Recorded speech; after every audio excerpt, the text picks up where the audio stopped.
May the 15th was World Orthodontic Day. Orthodontics is a dental specialty focused on aligning your bite and straightening your teeth. You might need to see an orthodontist if you have crooked, overlapped, twisted, or gapped teeth. Common orthodontic treatments include traditional braces, clear aligners, and removable retainers. The theme for this year's commemoration was changing lives one smile at a time. Joining us now to have a chat is Dr. Olayinka Adeyinka, a consultant orthodontist. Good morning, madam. Good to have you again. You were here last year, wasn't it? It was. For the same day commemoration. Yes, I was. It's good to be here as well. Absolutely. Good Thank you morning. for having me. You're welcome. All right, so it's saving lives one smile at a time, isn't it? Yes, That's the it is. theme for this year. Yes, I'm sure that you will say that a smile indeed can save a life. How did it go for the commemoration of the World Orthodontic Day this year? Okay, so usually what happens is that the World Federation of Orthodontists, which our national body is an affiliate of, brings out a theme each year and tells you more or less to celebrate. And what we've done this year was different centers: Ibadan, Ife, Port Harcourt, Abuja, Lagos. We have two main institutions in Lagos: Lagos State University Teaching Hospital and University of Lagos Teaching Hospital. So they've just gone out. Some went to schools, some went on radio, just celebrating, creating awareness of what orthodontists do. Yeah.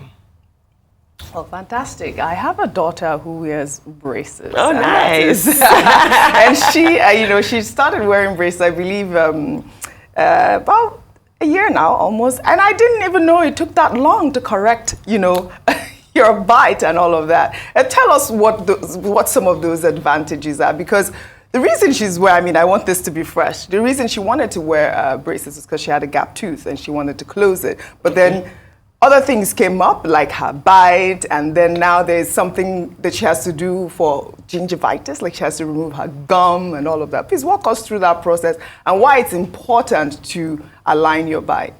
Okay. So first of all, the way a layman sees an occlusion is different from the way the professional sees it. So you've just seen a gap tooth. That's all I But saw. then when she sits on that chair, the orthodontist, being a specialist, trained to look out for the way the teeth align, we see other things. For example, some of the teeth there might be crooked, and when she bites, she might not be biting appropriately. So these are the things that an orthodontist picks up when you sit on their chair. Now, orthodontics is actually slow, gradual movement of teeth. If you put too much force on the teeth, you can actually kill the cells in the bone, and then the teeth will move the way they should move. So what you see as a simple gap tooth, just go in there, they close it, is over. No. Usually treatment will take between 18 to 24 months. Now, that is a population average. I don't know if you're aware of the bell curve. Like when they do averages, where you have that curve. In the middle of the curve is the average that we're talking about, 18 to 24 months. There will be people that naturally will finish before 18 months. And some people naturally, without anything happening, will always finish after 24 months because of their own just peculiarities. Like we're in this room now, if you took an average age in this room, right? Okay, let me just say, you're 2 years old, for example, and I'm 90 years old, and maybe she's 80 and he's 70. And we do an average, we'll come to maybe like 70-something. But then when they come in here and they're like, 70-something, but I can see some people that are not that. That's what average does. So that population average has taken a lot of people into consideration. So when the orthodontist will usually tell you take 18 to 24 months. It might take longer, it might take less. However, if you're in the group that normally you'll have finished at 12 months or 18 months, but you don't follow the rules, you miss your appointments, you eat what you're not supposed to eat, you break the brackets, automatically you become 24 plus X. X ranging from 1 month to 3 years, 4 years, depending. So that's what happens. Now, when you want to close a gap, at times, especially when you have a diastema, that's what I assume she's closing the middle of her teeth. There's an attachment between your lip and your gum called a frenal attachment. if they try to close it without snipping that off, it's going to spring back open. Wow. That's why she needs to have that little procedure. It's not a big deal. It's just that the attachment it's lower than it should be, and that's why she has the gap. No, then there's the procedure of cutting the gum. Because her gums are swollen? Are swollen. So there's also not just having braces, you have to care for the braces because that's what causes the swollen gum. You have to brush minimum twice a day. Yeah, but she does. But you also have to have a special sort of toothbrush, they say. Yes, you could use a special toothbrush, but the idea is always the technique in everything. So, first of all, hard toothbrushes are a no-no. Not just for braces, for anybody that's brushing their teeth. Oh, really? Yep, because they wear off your teeth. So hard toothbrush is a no-no. You want to go for soft or medium. What about our ancestors that used the chewing stick? Oh, and that is all awesome. No, is that awesome. better? I thought that because was it's harder. soft. No, because once you've chewed it, all you're doing is the idea is just you're using the bristles in that paku, chewing stick, to rub off and remove the plaque on your teeth, right? And that's what ideally you should do with your toothbrushes, where you don't need anything hard. Now, if you just taking a glass of Coke or pineapple juice, any acidic juice, the worst thing you could do is to go brush your teeth immediately because that acid has kind of softened the enamel.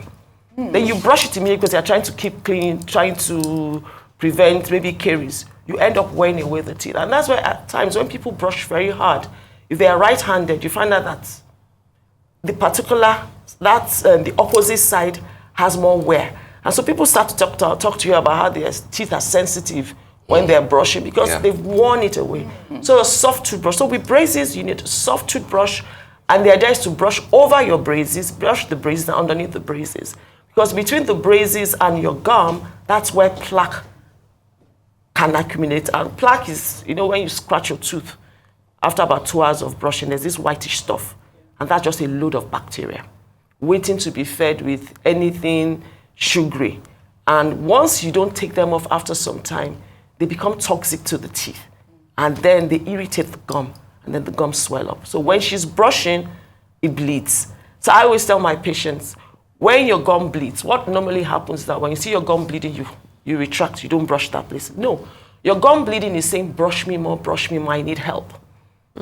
So the more you brush, the less you will bleed, which seems like a misnomer. It's like, the more you brush. So for her, she probably just needs to brush more and just take care brushing that particular area. In spite of the pain. Yes. And that's why you're using a soft toothbrush. And I said the technique. So, it's inflammation. If you hit your leg, and at times there's a swollen, it hurts when you touch it. That's what has happened to the gum as well. It's inflamed. So that's why. So she should just brush more, warm salt water 3 or 4 times a day. The gums will gradually come down. Yes. Are there other common misconceptions about tooth care? So don't use a hard toothbrush, brush more even when you're bleeding. Are there any other common misconceptions or tips that you can give? We're supposed to be talking orthodontics, but Yes. let me tell you. Let's talk about. So, if you're one of those people that already has very sensitive teeth, I always advise that, first of all, use a straw. When you use a straw, the liquid, whatever you're taking, whether it's anything acidic, fizzy drinks, goes onto your palate. When you sip from a cup, it actually coats your teeth and increases sensitivity. So that's another one you could do, another tip. Yeah, so back to orthodontists. Yes, please. So changing a life a smile at a time, do you think your work provides people with more confidence? And is that one of the things that drives you? Excellent. There are studies have shown that there's a link between the way your teeth look, that's your smile, and psychosocial well-being, people's confidence. And, it's not just a textbook, we've experienced it. You've treated, I could give you 2 examples. A young lady I treated, and she now went abroad for school. And I bumped into her mom the other day, some years back rather, and she said to me, when we speak to our daughter on the phone, because they FaceTime her, she's always smiling, always laughing. But we never thought she was such a jovial chap because we thought she was just very shy. And her husband was like, why is she smiling so much? They realized it was because she had got her teeth fixed. She was apparently very conscious of the way her teeth look. So she didn't used to smile.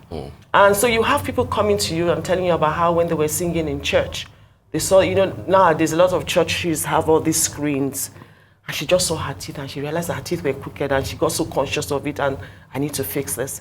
There's a young man that I saw recently in his early 30s who had his lower jaw protruding, coming out very, very much.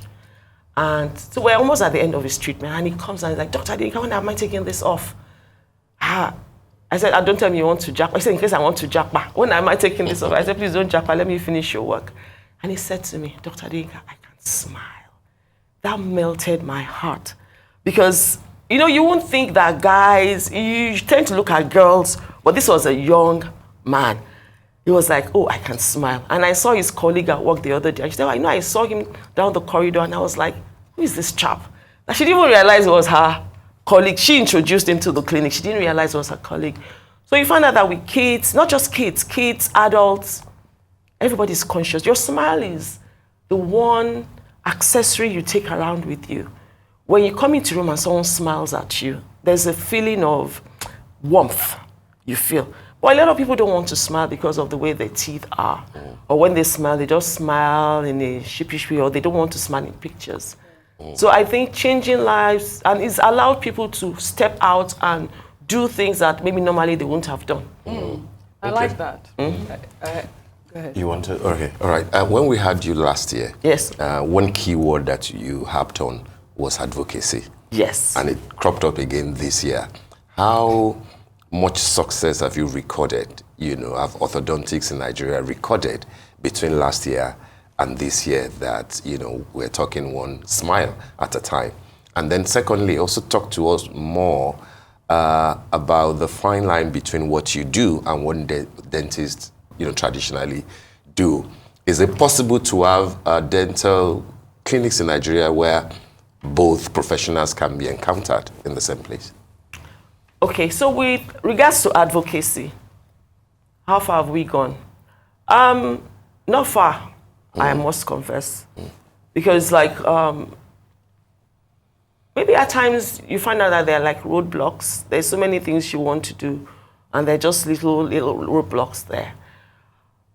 I'm not sure if I mentioned this last year, but between now and last year and now, the exchange rate has gone more than twice what it was. For everybody.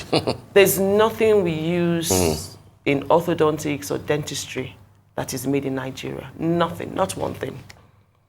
Everything is imported. From the tiniest brackets to your instruments, even in the whole of dentistry. And that is an issue. Nobody gets a tax break. There's no preferential. You can't even say, okay, you know what? Even now, anyway, between last year, there was a huge difference between the black market and official rate. But now, I don't even know if there's a difference. But everything is just so expensive. How do we get it in such a way that the patients can afford treatment? Because orthodontics treatment is expensive. But, it's expensive because it's like a 2-3 year program. It's not a one stop. So you're coming in, so you're paying for the treatment over 3 years, but it's expensive. And then people need to get their teeth fixed.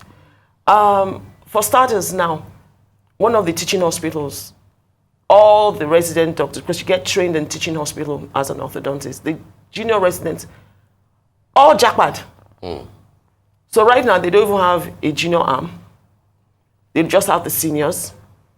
So they themselves are having to put people on wait list, because even when you go there where it's cheaper than in private practice, you now have to be on a wait list because they're overworked.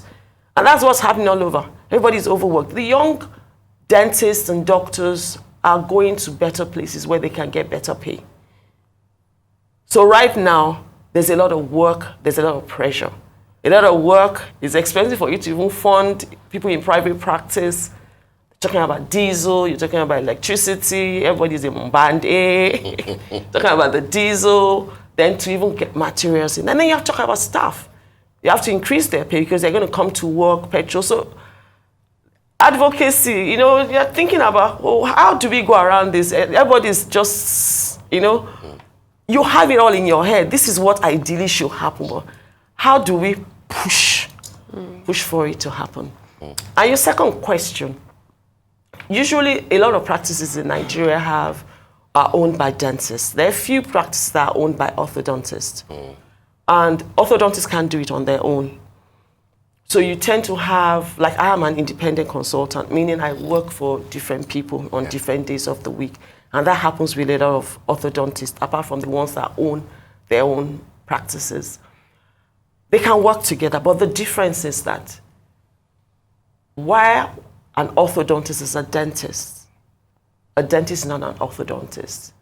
It takes 6 years for you to train to be an orthodontist. You're talking about how the jaws relate, how the teeth move in bone and stuff. So you are a specialist. It's like either going to a medical doctor or a cardiologist. A cardiologist, is special. Even though the doctor knows about heart, high blood pressure, heart disease, they're not an expert in it. Likewise. So I always say part of our advocacy now is that, look, not all dentists are orthodontists, but all orthodontists are dentists. And the public don't know. It's just like, he's a dentist, I can just do the teeth. I saw my dentist. So it's better. I mean, you can decide on the end of the day that, I don't want a specialist. I think I want to go with a dentist. But at least know that there's a difference. And they're here, they've been trained to give you the best of management and treatment. Are you many in Nigeria, by the way? Sorry. We're not many. We are like 50-something. Oh.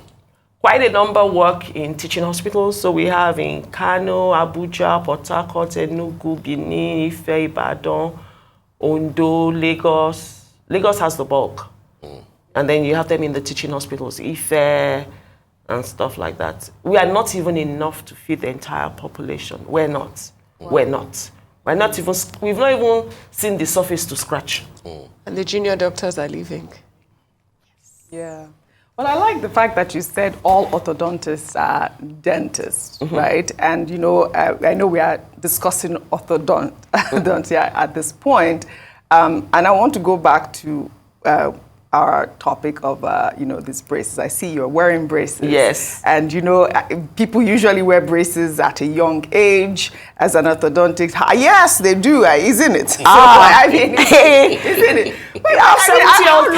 How long did it take you to realize that you needed braces? And also, what comes after braces is that a lot of people see that their teeth will become yellow and all of that. They will consider, teeth whitening and all of that. I'd like for you to walk us through that as well. Because as a dentist, I'm sure, because they say that orthodontists don't do teeth whitening, right? Is that correct? Did you say bleaching? Yes. Yeah, it's bleaching, teeth whitening. That's what, what do you call it? Scientifically it's bleaching. But, it's okay, teeth whitening. Teeth whitening, yes. So, how long did it take you to realize you needed braces? That was the first question. It took a long time. Wow. I took out a tooth when I was younger. And so that's one thing. Anytime you take out a tooth, it needs to be replaced. Really? It needs to be replaced? Replaced artificially. So you could do, the worst is the denture, followed by the bridge, and the best is the implant. So don't walk around with a hole in your tooth. Because eruption, that means your teeth coming into your mouth is a continuous process. The only thing that stops your teeth continuing growing into your mouth is that they touch the opposing tooth. The minute you take out an opposing tooth, the one opposite starts to grow a bit longer. Then the ones beside start to tilt into the space because there's always movement. Your teeth are always moving. There's always movement. So if you take out a tooth, ideally you should. So I took out a tooth. I didn't replace it. I think I was in secondary school in FGCA Lorry. And then the tooth behind started moving. I moved and actually touched the next one.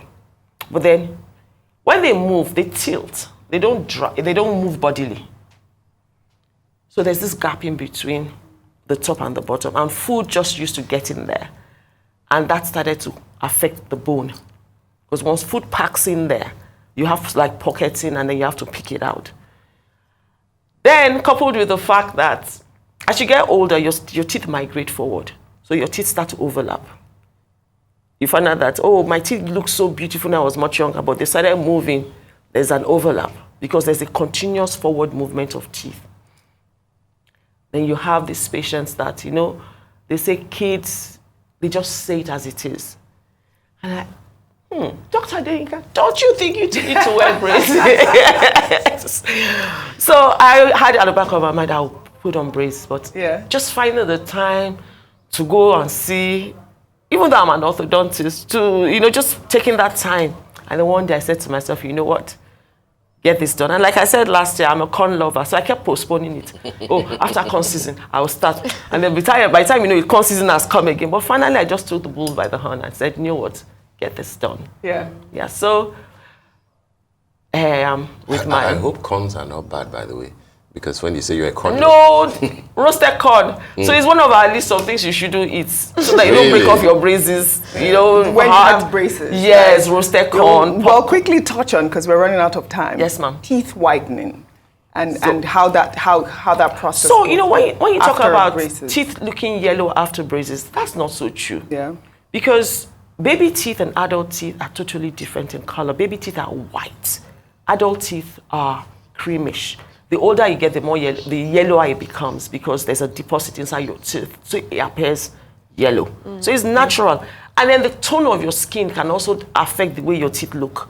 The darker you are, the whiter your teeth look. The fairer you are, the yellower your teeth look. Teeth whitening, a lot of people want to whiten their teeth. And it's something that people, once you fix your teeth and you think your smile is looking amazing, you actually want to whiten it. That's the next. It's not because the braces have caused it to be yellow. It's because now that they've taken off the braces, you've seen your teeth and you think you want this brilliant smile. So they tend to have teeth whitening. Okay, and that's the sure thing to do afterwards, right? Well, if you wish to, there are good things about it. It doesn't last. So it's not something that's going to last you for your lifetime.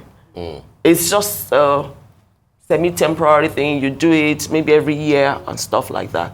But it's not something that, oh, I'll whiten my tooth, it must last me for the rest of my life. No, it's something you go for subsequently as well. All right, well, fantastic. I would take all of your advice and would like to thank you very much for joining us on the morning show. And, you know, I look forward to coming to see you soon, because I did promise last year that I would come. Yes. But this time around, I tried to. Well, Thank you so much for having me. Thank you, Dr. Thank Adeyinka. you, Mr. Steve. All right. Thank you so much. And thank you, Adeswa.